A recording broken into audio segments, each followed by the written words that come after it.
go with draft getting started. Just waiting for our packs to load up. And so we have Caves of Koilos is the rare, not something that we really want to be first picking. Puts you in 2 colors and it's just a fixture for mana.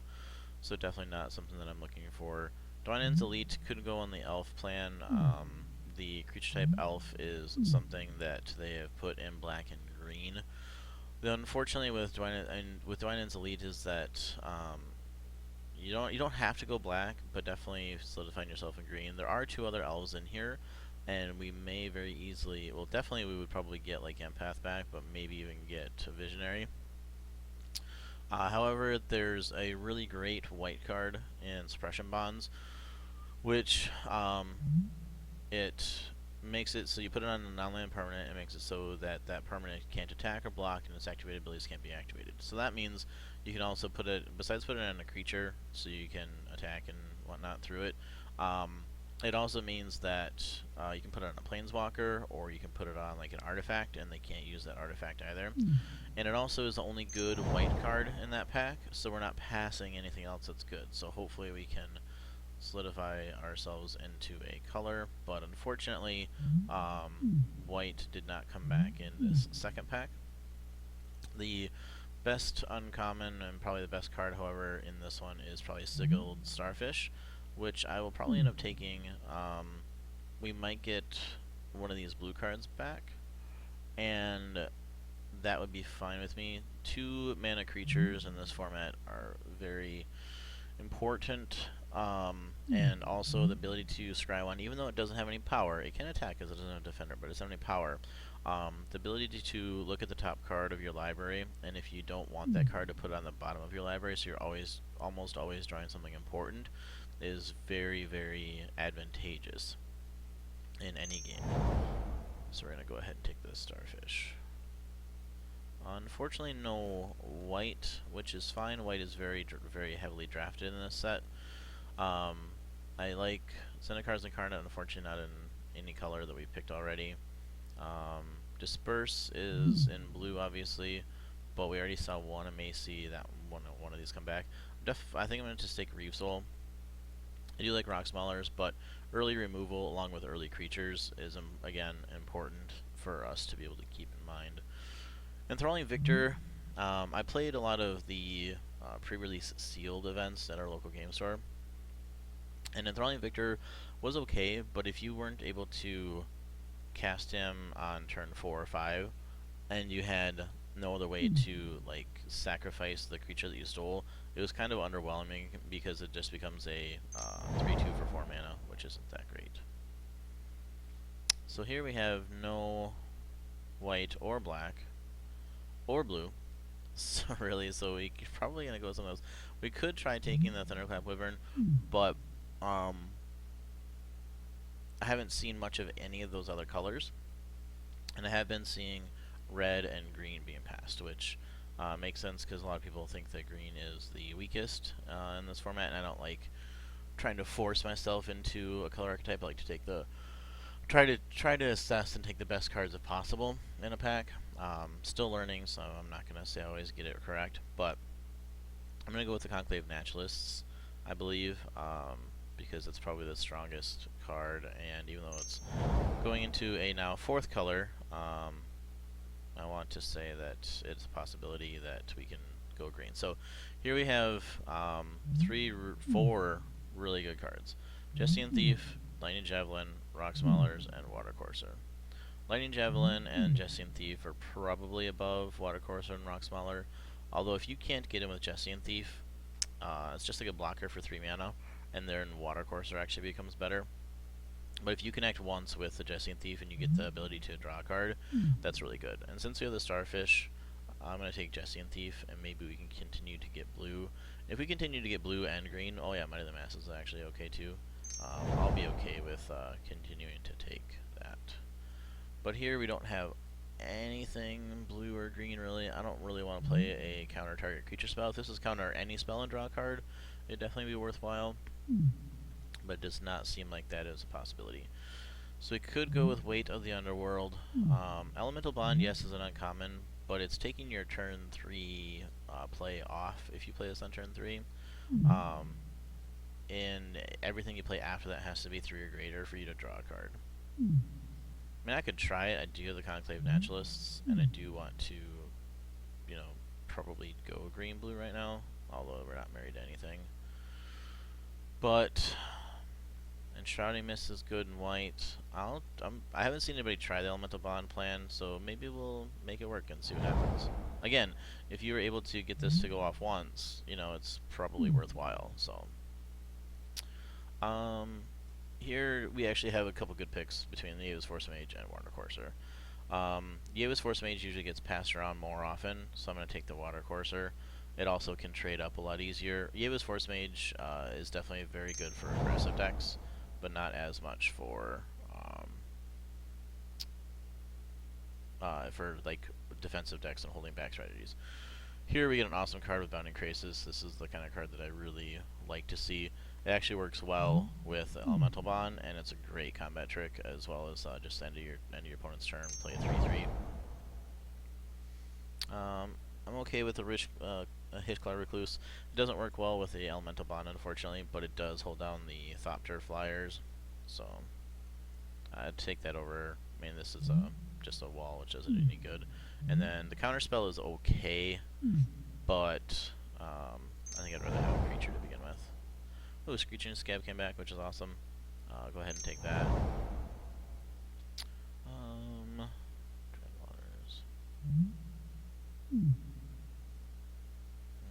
I'll take the Nivix Barrier. Maybe there's some time when it might be useful. Probably not. I just want to cut the blue. Same thing with Bone Dash. No, I'll take the Aerial Volley as a sideboard for green. There'll probably be another chance to take a Bone Dash if I really needed it, but I'm surprised that Mage Ring Bully is still here. Look, there's the Bone Dash. Mage Ring Bully is actually pretty good to drop in the right red, especially red-white with Tricks combination. It's not as good in red-green, but red-white it's actually pretty good because you can get and the Shrouding Mist, and you can get Mighty Leap, and you can get Titan Strength, and a few other tricks as well. So the clause of the fact that it has to attack every turn isn't as big a deal because it's attacking, but then it's also getting bigger every time. Pretty good pack 1. There's not a whole lot that I don't want to play. Definitely the 4-drop spells I'm not a huge fan of, but the Starfish, the Jessian Thief, Bounding Crisis, Water Courser, Conclave Naturalists are actually really awesome. It's great when if somebody puts the suppression bonds down on one of your creatures, or they have, you know, a good artifact or something. Definitely want to do that. Here are 4 amazing cards for colors that we are not playing. Seismic Elemental is amazing. Abbot Carol Keep gives red great card advantage. Consul's Lieutenant, if you don't kill this on turn 2, well, you're pretty much in big trouble. And Nightly Valor is great late game. Although I do have a little bit of an answer for it. I do want to upgrade our 4-drop, our 4-mana spell slot, which, you know, Freakus Disciple definitely does that. And it does blank the Consul's Lieutenant if it gets renowned, but Consul's Lieutenant is really good. I can't splash anything really because they're all low cost creatures. I'm hoping that if I take Disciple or Water Courser that I get the other one back, because otherwise this pack is pretty dead for us, but these cards are so good. To be honest, I probably should hate something out of here, or maybe try to go into playing white. I did try to splash Nightly Valor and Suppression Bonds in another draft, and that did not work out very well for me. So, one of the things this deck needs is, 2 things this deck needs are a couple more 2-mana spells, and then some other finishers. I'm hoping that I can get something like a Sky Snare Spider or something along those lines. So right now I want to take Disperse just because I think it's important to have to, if you need to reset a creature that's either been renowned or reset a Hangerback Walker or something, it's important to have at least one of them. Another great white card is going to be passed around, unfortunately, but I don't think I have the ability to go ahead and switch into that. I do like Ring Warden Owl, actually. Having a flyer that has the potential to get bigger is actually pretty good. 3/3 flyers for 5 and limited are just fine. They're not an issue. Timberpack Wolf is pretty awesome for us. I would like to be able to splash black for the Possessed Scab, but I don't have an Evolving Wilds yet, and I don't know if I'll be able to get one. Another good red card here. Good black card, Deadbridge Shaman, but Timberpack Wolf is just fine. A 2-mana, solid 2/2. If we are able to pick up another one or a third one, pretty awesome. I think it's the second best of the cycle, or get the Pokemon cards. You gotta gather them all. That's funny that Magic made Pokemon cards. But Cleric of the Forward Order is definitely the best one. It's the white one, 2/2 for 2. That when it enters the battlefield, you gain 2 life. Because that one, if you only draw one, it's still okay. It's still done its normal thing. All the other ones require another one to make it get a benefit. So that's why I think that Cleric is the best one.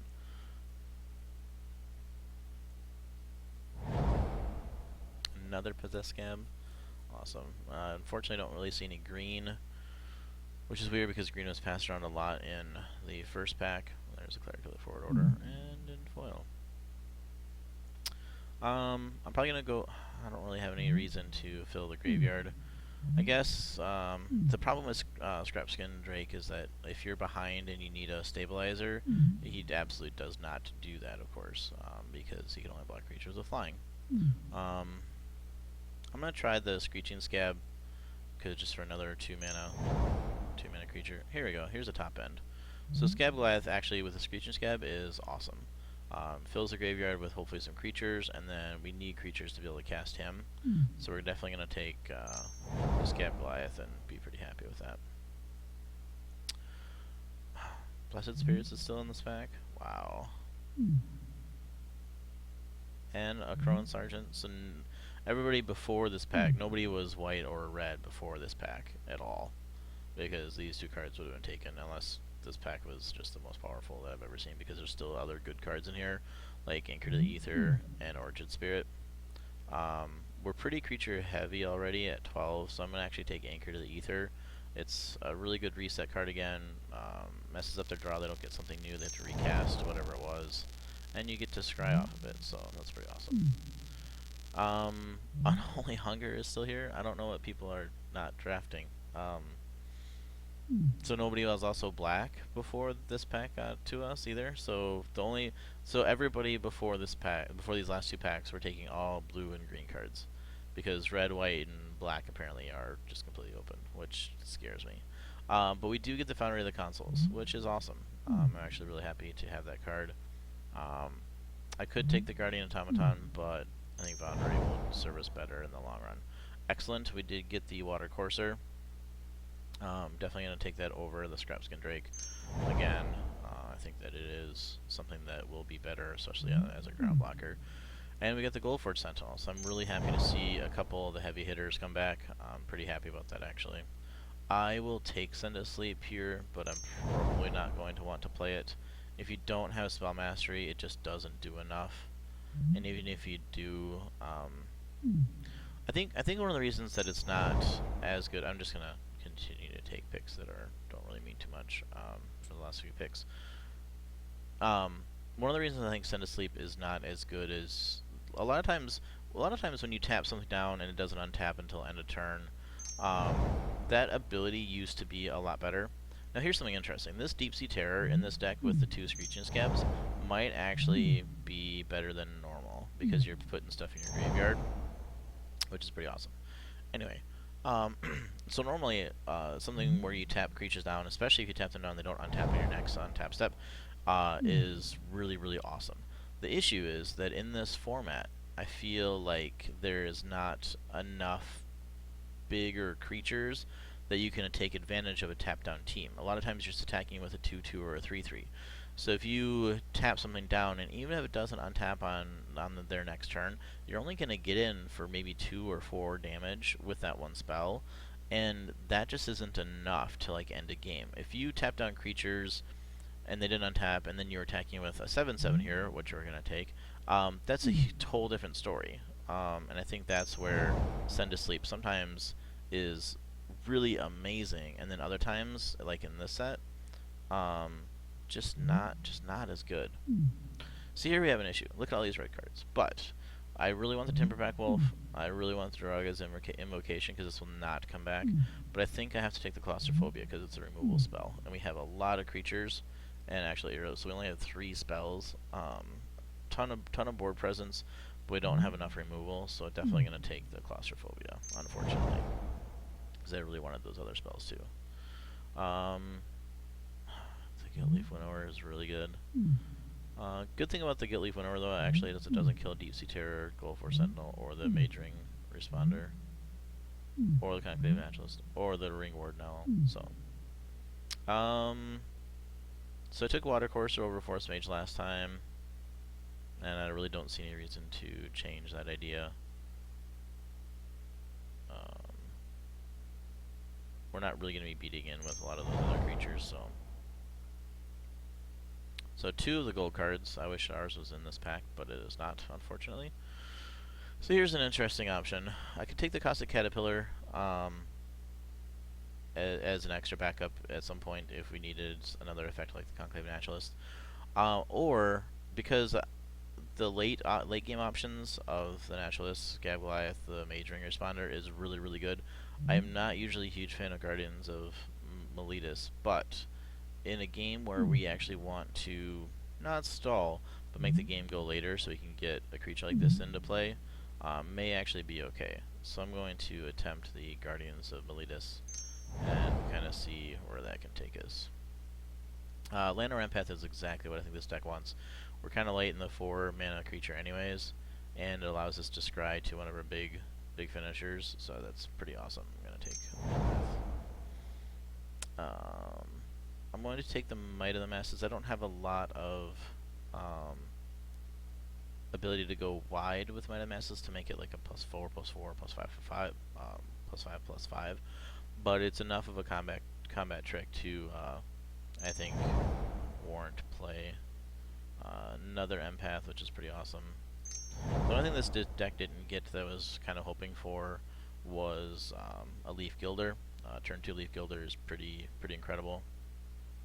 I take the Bonded Construct as an early blocker if needed. Vassoid Gorger is a good option for late game. It's either between the Vassoid Gorger or the Deep Sea Terror, probably. Wow. Chandra's Fury probably wrecks us with the Screeching Scabs a bit more than I would like, so we're probably going to take that. I'm not going to take the Pilgrimage, because it only gets forests, and green is a little bit later than our blue, especially early on, so I'm not going to take that. Dreadwaters, I guess I'll take somebody away from the Undead Servant plan.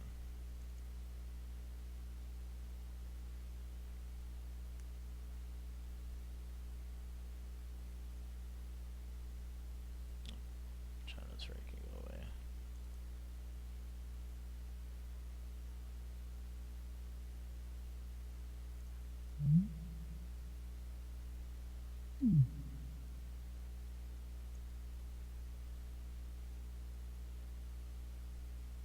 So we do have to make a few cuts from here, which is fine. I'll take this just in case somebody has all flyers or something, which probably didn't happen, but I'm not exactly sure what we're going to cut as of right now. I'll take another Gorger. Probably going to be cutting the Elemental Bond, just because, again, there's not that many creatures that it combos with. If we would have gotten like a bunch of Rock Maulers or something, the issue is that it doesn't work with any of our other 3 mana creatures except for the Bounding Krasis. It doesn't even work with Frigga's Disciple or the Llanowar Empaths, so it only works with 1, 2, 3, 4, 5, 6, because we're not going to play all of these. So it's only going to work with 6 other creatures. It doesn't work with Foundry of the Consuls because they come in as 1/1s. So Elemental Bond is probably out. So the funny thing is I'll probably play Bonded Construct over Guardians of Meleus. Well, maybe. Actually, I'll probably take... I don't... I'm really worried about white, unfortunately. Because we saw a lot of white cards that we passed, which is not what I wanted to do, but by the time... So we took the first turn, first picks the Prussian Bonds, but there wasn't any white until PAX 2, and then PAX 2 had white and red like crazy. Pack 3 had some red, but we didn't really have any other way to jump in, so we kind of stayed where we were.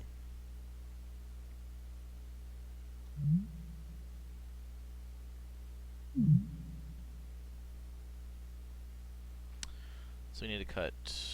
Do we only need to cut 2 cards? I'm going to cut the Guardians of Meleus, because the Foundry of the Consoles, yeah, it's a land, so it doesn't count for our 23. Probably cut the Terror. It's 1 more mana difficult to cast. It has a condition, and it's only 1 less power than one of the Vassal Gorgers. So that looks alright. We're very creature heavy, which, you know, against... You don't... Like, Eyeblight Massacre or Languish, if somebody got one as a rare, those are really good against us. But I like the deck as it is. We have a couple sideboard cards if we need early play, and if we need to hold something off, so that's cool. We have a counterspell for a really big creature threat if we need to. And if we need to go later game, we do have a couple sideboard options. So I'm actually okay with that. The 3 Water Coursers, hopefully we get enough blue mana, which I'm going to add that right now. Let's see what they suggest.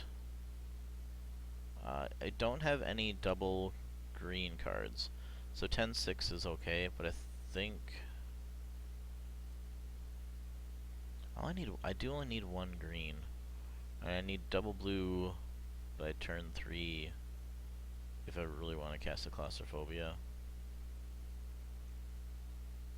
But I could need green as early as turn 2. So I go 9-7. I'm going to try 9-7 rather than 10-6. I mean 2 extra blue over 3 extra blue. 4 extra blue actually, but I think that would be good enough for us. So we're going to add that. I'm going to go ahead and submit this, and I will start recording when we get on to round 1. See you guys in a bit.